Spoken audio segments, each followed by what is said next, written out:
പെട്ടെന്ന് ഡിവോഴ്സ് ആവാൻ വേണ്ടി നമ്മൾ ചെയ്യേണ്ട കാര്യങ്ങളുടെ ഒരു ലിസ്റ്റാണിത്. നമ്മളോട് ദേഷ്യപ്പെടുന്ന അല്ലെങ്കിൽ ഒട്ടും ശ്രദ്ധിക്കാത്ത പാരൻസിൻ്റെ കൂടെ വളർന്നു വലുതാവുക, എന്നിട്ട് ചെറുപ്പത്തിൽ നമുക്കുണ്ടായ വിഷമങ്ങളെക്കുറിച്ച് ഒന്നും ആലോചിക്കാതെയും അത് മാറ്റാൻ ശ്രമിക്കാതെയും ജീവിക്കുക. സിനിമകളും കഥകളും കണ്ട് ഭയങ്കര റൊമാൻറ്റിക്കായി മാറുക. നമ്മളെ സ്നേഹിക്കാനും മാറ്റിയെടുക്കാനും ഒരാൾ എവിടെയോ ഉണ്ടെന്ന് ഉറച്ചു വിശ്വസിക്കുക.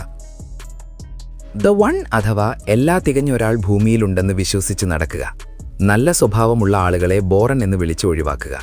പകരം നമ്മളെപ്പോലെ തന്നെ മനസ്സിൽ വിഷമങ്ങളുള്ള എന്നാൽ സ്വന്തം തെറ്റുകൾ തിരുത്താൻ ആഗ്രഹമില്ലാത്ത ഒരാളെ തന്നെ പങ്കാളിയായി തിരഞ്ഞെടുക്കുക. വലിയ തുക ചെലവാക്കി കല്യാണം ആഘോഷമായി നടത്തുക. കല്യാണ സദ്യയെക്കുറിച്ചും കല്യാണ ഡ്രസ്സുകളുടെ കളർ കോമ്പിനേഷനെക്കുറിച്ചും മാത്രം ചിന്തിക്കുക. ഒരു കാരണവശാലും കൗൺസിലിങ്ങിനോ തെറാപ്പിക്കോ പോകരുത്. പങ്കാളിയോട് ദേഷ്യം തോന്നുമ്പോൾ അത് തുറന്നു പറയാതെ മദ്യപിച്ചോ മറ്റു പണികൾ ചെയ്തോ ദേഷ്യം പ്രകടിപ്പിക്കുക. പങ്കാളിയുമായി ഇടയ്ക്ക് അഭിപ്രായ വ്യത്യാസങ്ങൾ ഉണ്ടാകുന്നത് സാധാരണമാണോ എന്ന് സ്വയം ചോദിക്കുകയും അല്ല എന്ന് മറുപടി നൽകുകയും ചെയ്യുക. മറ്റുള്ളവരുടെ ജീവിതമെല്ലാം നല്ല സുഖത്തിലാണെന്ന് വിശ്വസിക്കുക. എല്ലാ കാര്യങ്ങളിലും ഞാൻ പറയുന്നതാണ് ശരിയെന്ന് വാദിക്കുക. സ്വന്തം തെറ്റുകളെ ന്യായീകരിക്കുകയും ചെയ്യുക. പങ്കാളിയുടെ തെറ്റുകൾ മാത്രം എപ്പോഴും കുറ്റപ്പെടുത്തുകയും ചെയ്യുക. പങ്കാളി പറയുന്ന ഏത് ഉപദേശവും നമ്മളെ കളിയാക്കാൻ വേണ്ടിയാണെന്ന് വിശ്വസിക്കുക. സ്നേഹമെന്നാൽ എൻ്റെ എല്ലാ മോശം കാര്യങ്ങളും മിണ്ടാതെ സഹിക്കലാണെന്ന് നിർബന്ധം പിടിക്കുക. ഡേറ്റിംഗിലും ഹണിമൂൺ കാലത്തുമുണ്ടായ സന്തോഷം മാത്രം എപ്പോഴും ഓർക്കുക. ഇന്നതില്ലല്ലോ എന്നോർത്ത് സങ്കടപ്പെടുക. സിനിമയിലെയും സെലിബ്രിറ്റികളുടെയും ജീവിതവുമായി സ്വന്തം ജീവിതത്തെ താരതമ്യം ചെയ്യുക. പങ്കാളിക്ക് പ്രായമാകുന്നത് ഇടയ്ക്കിടെ കളിയാക്കി പറയുക.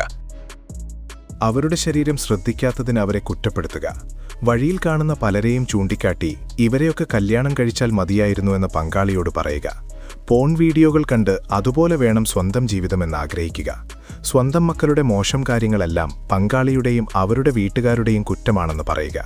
അടുക്കളയിലോ ബാത്റൂമിലോ പങ്കാളി ചെയ്യുന്ന ചെറിയ കാര്യങ്ങൾ കണ്ട് അവർ നിങ്ങളുടെ ജീവിതം നശിപ്പിച്ചുവെന്ന് ചിന്തിക്കുക. പങ്കാളിയോടുള്ള ദേഷ്യം കാരണം മറ്റൊരാളുമായി ബന്ധമുണ്ടാക്കുക. ഡിവോഴ്സ് ആയാലും കുട്ടികൾക്ക് കുഴപ്പമൊന്നുമില്ലെന്ന് സ്വയം വിശ്വസിക്കുക. അങ്ങനെ ഡിവോഴ്സ് വാങ്ങുക. കുറച്ച് കരയുക, എന്നിട്ട് വീണ്ടും കല്യാണം കഴിക്കുക. ഇതേ പാറ്റേൺ ആവർത്തിച്ചുകൊണ്ടിരിക്കുക. മേൽപ്പറഞ്ഞ കാര്യങ്ങളാണ് ഒരാളെ ഡിവോഴ്സിലേക്ക് നയിക്കുമെന്ന് ഉറപ്പുള്ള ജീവിത രീതികൾ. ഈ സൈക്കോളജിക്കൽ ട്രീറ്റുകൾ സ്വന്തം ജീവിതത്തിലുണ്ടോ എന്ന് ആലോചിക്കുന്നത് നല്ലതായിരിക്കും. ഇനിയും ഇതുപോലെയുള്ള വീഡിയോകൾ നിർമ്മിക്കാൻ നിങ്ങളുടെ സപ്പോർട്ടില്ലാതെ ഞങ്ങൾക്ക് സാധിക്കില്ല. അതുകൊണ്ട് please like and subscribe. Thank